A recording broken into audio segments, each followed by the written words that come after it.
स्वागत स्वीकार कीजिए महेश कुमार का। नमस्कार दोस्तों, स्वागत है आप सभी का इलेक्ट्रिकल पाठशाला में।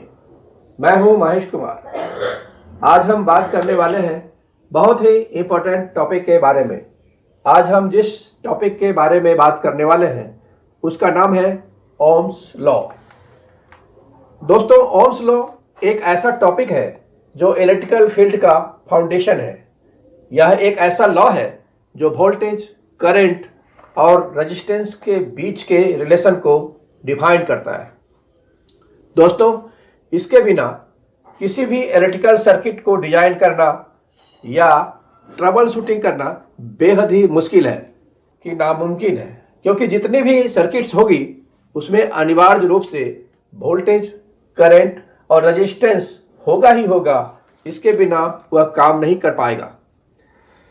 आइए देखते हैं इस वीडियो में क्या क्या है। सबसे पहले हम ओम्स लॉ के बेसिक्स को समझेंगे, उसके बाद एक प्रैक्टिकल डेमोन्स्ट्रेशन देखेंगे और फिर रियल लाइफ एप्लीकेशन को एक्सप्लोर करेंगे। तो वीडियो को एंड तक जरूर देखिए और नए नए कॉन्सेप्ट को सीखते रहिए। तो चलिए शुरू करते हैं।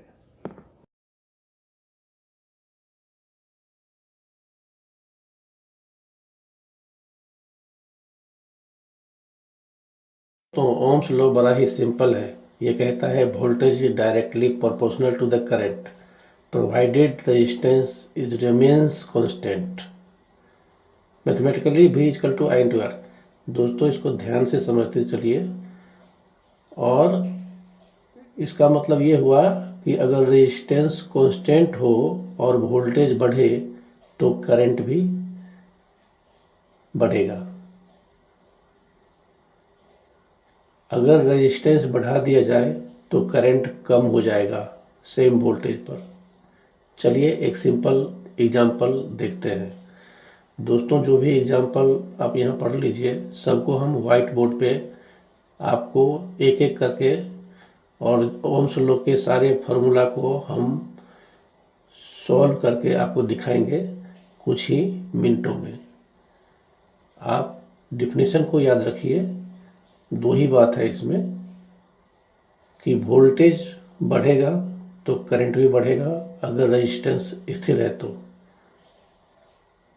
और सर्किट में वोल्टेज स्थिर है और करंट, अगर सर्किट में वोल्टेज स्थिर है और रेजिस्टेंस बढ़ा दिया जाए तो करंट कम होगा।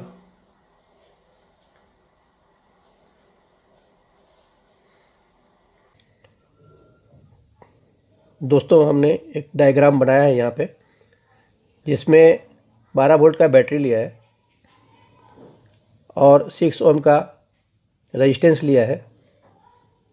12 वोल्ट के पॉजिटिव टर्मिनल से हमने रेजिस्टेंस के टर्मिनल को जोड़ा है और 12 वोल्ट के बैटरी के नेगेटिव टर्मिनल से हमने रेजिस्टेंस के दूसरे टर्मिनल को जोड़ा है। और इस तरह से हमारा ये 12 वोल्ट पावर सप्लाई के साथ 6 ओम्स का रेजिस्टेंस का सर्किट डायग्राम, और ये सर्किट कंप्लीट होता है। तो इस सर्किट में ओम्स लॉ के हिसाब से इसका करंट कैलकुलेट करते हैं। तो आइए देखते हैं। I equal to V by R, ये ओम्स लॉ के हिसाब से होता है। यहाँ V equal to 12 volt, R equal to 6 ohm, I हमें पता करना है। तो I इक्वल टू होता है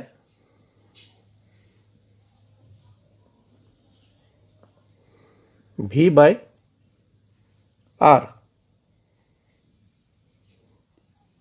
इक्वल टू, वोल्टेज 12 वोल्ट है तो 12 बटा आर कितना है 6 ओम्स, 12/6, इसको हम काट देंगे, 6 2 जा 12, 2 होगा। हम क्या निकाल रहे हैं, एम्पियर, करंट निकाल रहे हैं। तो equal to I equal to क्या हो जाएगा 2 एम्पियर। एम्पियर करंट का यूनिट, मेजरिंग यूनिट है, तो इसको हम एम्पियर में ही मापते हैं। तो आई इजकल टू 2 एम्पियर। तो इस सर्किट का जो एम्पियर है वो 2 एम्पियर है।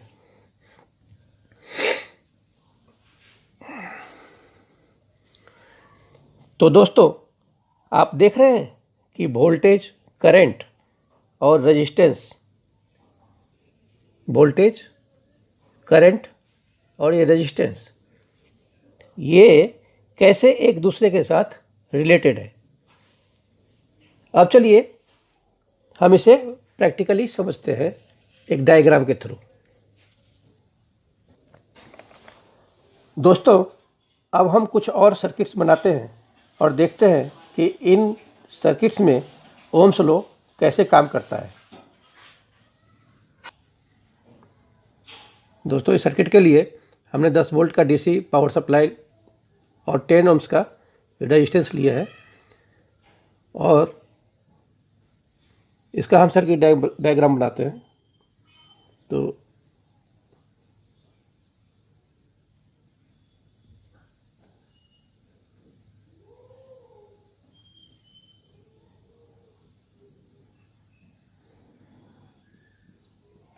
टेन वोल्ट, 10 ओम्स का रेजिस्टेंस, ये पॉजिटिव टर्मिनल, ये इसका नेगेटिव टर्मिनल। बैटरी के पॉजिटिव टर्मिनल से हमने रेजिस्टेंस के एक सिरा को जोड़ा है, नेगेटिव टर्मिनल से हमने रेजिस्टेंस के दूसरे सिरा को जोड़ा है और ये 10 ओम्स का यहाँ पर रेजिस्टेंस लगाया है।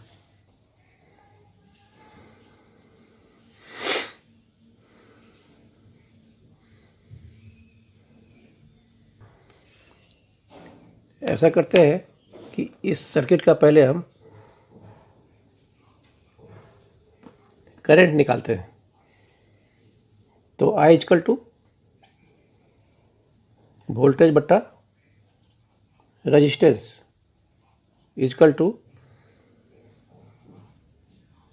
10, वोल्टेज 10 है और रेजिस्टेंस भी 10 है, ये दोनों कट जाएगा, 10 1 जा 10 इजकल टू 1। तो आई इजकल टू 1 एम्पियर। इस सर्किट का जो एम्पियर होगा वह 1 एम्पियर होगा। अब हमें एम्पियर निकल गया। अब इस सर्किट का हम रेजिस्टेंस निकालते हैं। ओम्स लॉ के मुताबिक R equal to V by I equal to V कितना है 10 बाई आई कितना निकला अभी 1 एम्पियर इजकल टू 1 तो इजकल टू 1 10 जा 10। दोस्तों ये 10 ओम्स यहाँ पर है, मुझे पता है, लेकिन चूँकि ओम्स लॉ के मुताबिक इस फॉर्मूला को सत्यापित करना है आपको समझाने के लिए, तो R equal to V by I ऐसा ओम्स लॉ के मुताबिक होता है। तो उसको हमने सत्यापन किया R equal to V by I से। तो वोल्टेज है 10 और करंट निकला 1 एम्पियर। तो 10 को 1 से डिवाइड करेंगे तो 10 होगा, जो कि 10 ओम्स है और सर्किट में 10 ओम्स है। तो दोस्तों आप देखिए किस तरीके से ये ओम्स लॉ काम कर रहा है, परफेक्टली मैच कर रहा है। हमने करंट निकाल लिया, हमने रेजिस्टेंस निकाल लिया। अब आइए देखते हैं इसका वोल्टेज भी हम निकालते हैं। तो V इजकल टू क्या होता है ओम्स लॉ के मुताबिक I into R equal to क्या हो जाएगा आई कितना निकला 1 एम्पियर मल्टीप्लाई बाय रेजिस्टेंस कितना निकला 10 ओम्स इक्वल टू क्या हो जाएगा 1 10 जा 10, ये क्या निकला 10 वोल्ट। दोस्तों देखिए जब हम वोल्टेज निकाले तो ये हमारा कितना आया 10 वोल्ट, जो कि ऑलरेडी सर्किट में 10 वोल्ट लगा हुआ है। तो अब आप यहाँ पर देखिए कि ओम्स लॉ किस तरह से परफेक्टली काम कर रहा है सर्किट में, और इसका सत्यापन फॉर्मूला में हो रहा है। हमने इसको सॉल्व करके 10 वोल्ट भी निकाल दिया जो कि यहाँ पर मैच कर रहा है। उसके बाद फॉर्मूला के हिसाब से, ओम्स लॉ के फॉर्मूला के हिसाब से जब हम रेजिस्टेंस निकाले तो ये भी 10 ओम्स निकला जो कि यहाँ पे निकला, और जब हम इसका करंट निकाले तो करंट भी हमें यहाँ पर 1 एम्पियर निकला जो कि इस सर्किट का 1 एम्पियर करंट फॉलो करता है। तो इस तरह से ये सर्किट ओम्स लॉ के मुताबिक बहुत अच्छे तरीके से परफेक्टली मैच कर रहा है। आइए एक और वेरिएशन देखते हैं। दोस्तों ओम्स लॉ क्या कहता है, अगर रेजिस्टेंस को बढ़ा दिया जाए तो क्या होगा, तब करंट कम हो जाएगा। तो ये भी वेरिएशन हम देख लेते हैं।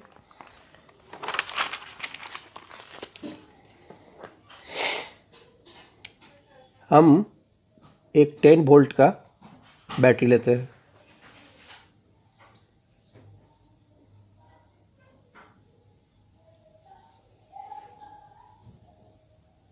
और इस बार रेजिस्टेंस हम बढ़ा देते हैं 10 की जगह 20 ओम का,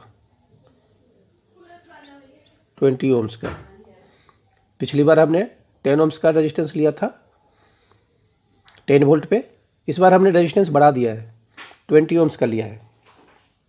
अब क्या होगा, अब देखते हैं करंट क्या होता है। तो I equal to V by R, जैसा कि आपको पता है, इक्वल टू वोल्टेज 10 बटा ओम्स 20 है। अब इसको कटिंग करेंगे तो ये 10 जो है 20 से डिवाइड नहीं होगा, तो क्या करेंगे, इक्वल टू यहाँ पे पॉइंट देंगे और पॉइंट के बदले यहाँ पर 0 देंगे। 25 जा 100, यहाँ पे 5 होगा, इक्वल टू यहाँ 5, और ये पॉइंट के पहले कुछ नहीं है तो 0, तो equal to I equal to क्या हो जाएगा 0.5 एम्पियर। इस सर्किट में कितना करंट फ्लो करेगा दोस्तों, 0.5 एम्पियर ये सर्किट में।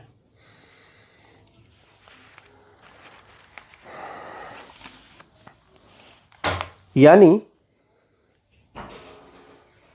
रेजिस्टेंस के बढ़ने से करंट कम हो गया। जो ओम्स लॉ कहता है कि रेजिस्टेंस के बढ़ने से करंट कम होता है। तो दोस्तों हमने पिछली बार जो पिछले जो डायग्राम आपने देखा था उसमें 10 ओम्स लिया था, यहाँ पे वोल्टेज वही है, हमने यहाँ पर 20 ओम्स कर दिया, और तब हम करंट को कैलकुलेट किए तो 10 ओम्स पे हमको मिला था 1 एम्पियर, और यहाँ 20 ओम्स पे हमने ओम्स को बढ़ा दिया, डबल कर दिया, और करंट आधा हो गया 0.5 एम्पियर। तो देखिए दोस्तों, जो ओम्स लॉ ये कहता है कि सर्किट में रेजिस्टेंस के बढ़ने से करंट कम हो जाता है अगर वोल्टेज सेम रहे, तो ये परफेक्टली यहाँ पर मैच कर रहा है दोस्तों। इससे ये प्रूफ हो गया कि रेजिस्टेंस डायरेक्टली करंट को कंट्रोल करता है, रेजिस्टेंस के बढ़ने से करंट कम होता है। तो मुझे ऐसा लग रहा है कि आप इस बात को समझ रहे होंगे दोस्तों। अब हम देखते हैं कि ओम्स लॉ का जो हमारा रियल लाइफ है, जो डेली जो हमारा लाइफ होता है, उसमें इलेक्ट्रिकल फील्ड में ओम्स लॉ का रियल लाइफ एप्लीकेशन में क्या उपयोग होता है। तो आइए हम वो भी देखते हैं।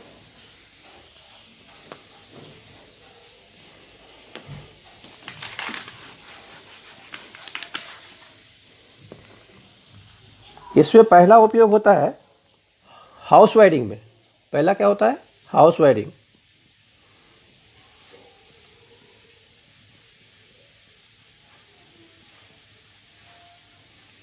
हाउस वायरिंग में तो हाउस वायरिंग में क्या करते हैं, आपके घर के वायरिंग में अगर वायर का रेजिस्टेंस ज़्यादा हो जाए, समझ रहे कि नहीं, जब वायरिंग होता रहता है और उस टाइम में इलेक्ट्रीशियन गलती करता है और गलती से वो पतला वायर डाल देता है, जहाँ मोटा वायर होने चाहिए वहाँ पर अगर पतला वायर डाल देता है, तब क्या होता है, पतले वायर में रेजिस्टेंस ज़्यादा होता है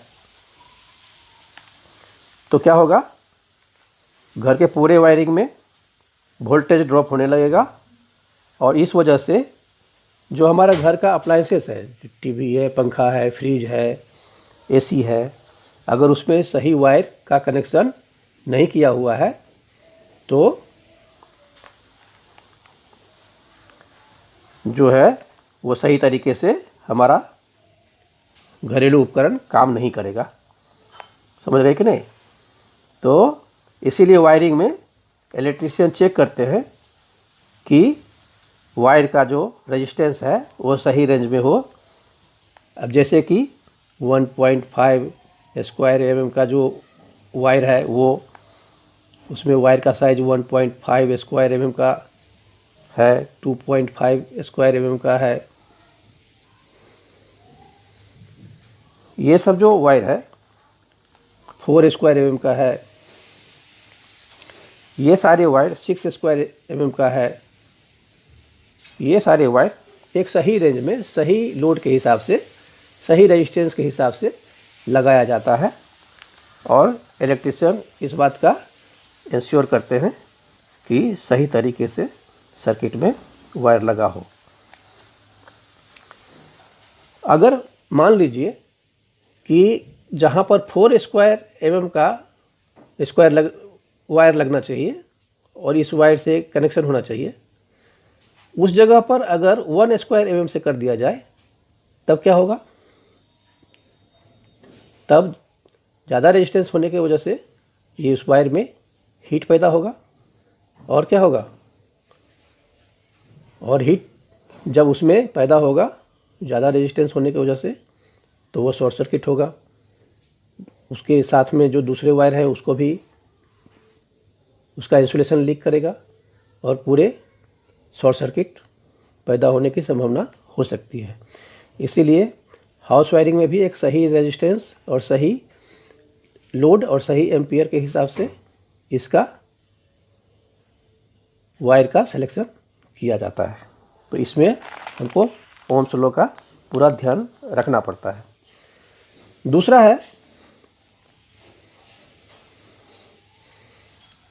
है अप्लायंसेस डिजाइन।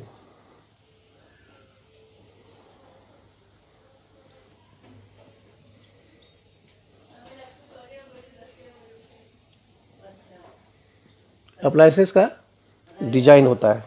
हर इलेक्ट्रिकल डिवाइस, चाहे वो फैन हो, बल्ब हो या टीवी हो, ये सभी ओम्स लॉ के प्रिंसिपल पर ही डिजाइन होता है और वोल्टेज और करंट के हिसाब से ही उसका रेजिस्टेंस सेट किया जाता है। अगला है ट्रबल शूटिंग।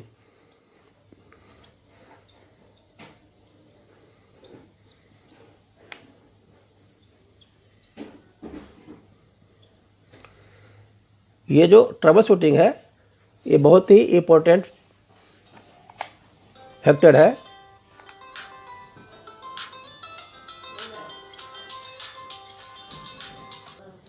तो दोस्तों फ़ोन आ गया था, सॉरी। तो जो ट्रबल शूटिंग है हमारे इलेक्ट्रिकल फील्ड में एक इम्पोर्टेंट फैक्टर है। जो ट्रबल शूटिंग है उसमें भी ओम्स लॉ का काफ़ी ध्यान रखा जाता है। मान लीजिए घर का कोई उपकरण है जो काम नहीं कर रहा है, तो मल्टीमीटर से करंट और रेजिस्टेंस मेजर करके फॉल्ट का पता लगाया जा रहा है।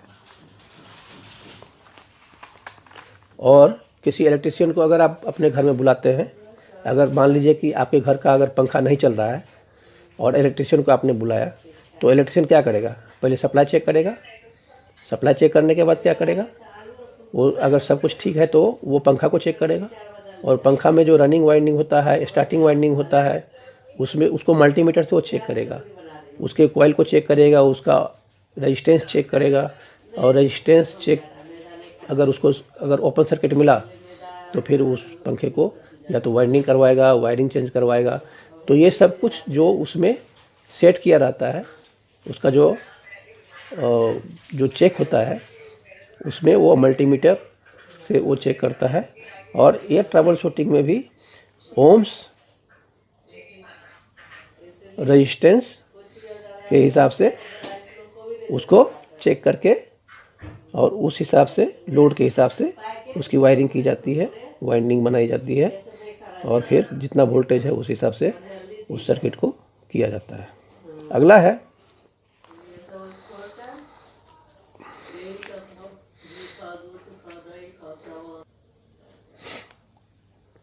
Circuit protection.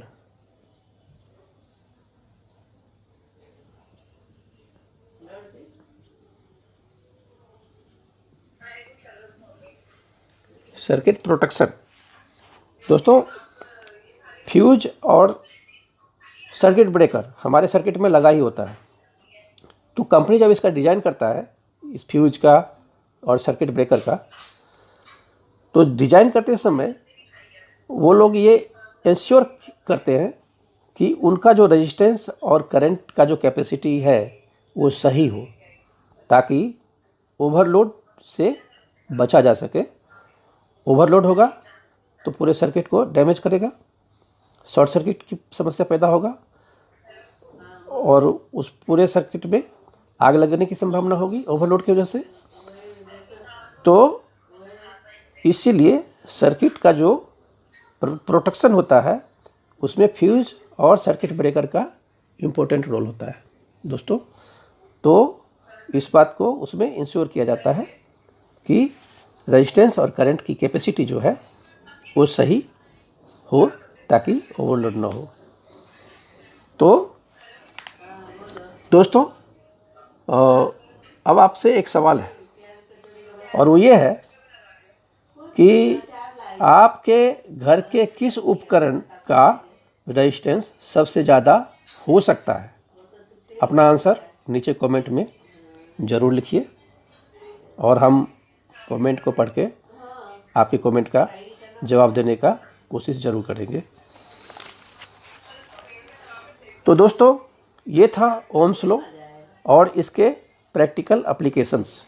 आज हमने जाना कि ओम्स लॉ का बेसिक कॉन्सेप्ट क्या है, उसका प्रैक्टिकल डेमोन्स्ट्रेशन कैसे होता है, और रियल लाइफ में इसका क्या इम्पोर्टेंस है। अगर आपको ये वीडियो पसंद आई हो तो लाइक कीजिए, सब्सक्राइब कीजिए, और अपने दोस्तों के साथ शेयर ज़रूर कीजिए। दोस्तों ये जो अगर आप स्टूडेंट हैं तो आपके लिए ये बड़ा ही उपयोगी चैनल है। अगर आप 10th के 12th के स्टूडेंट हैं और फिजिक्स पढ़ते हैं, इलेक्ट्रिकल ज़रूर पढ़ते होंगे, इलेक्ट्रिकल चैप्टर ज़रूर आता होगा, तो मेरे चैनल से आपको आने वाले वीडियो में बहुत सारी इलेक्ट्रिकल से रिलेटेड जानकारी मिलने वाली है। अगर आप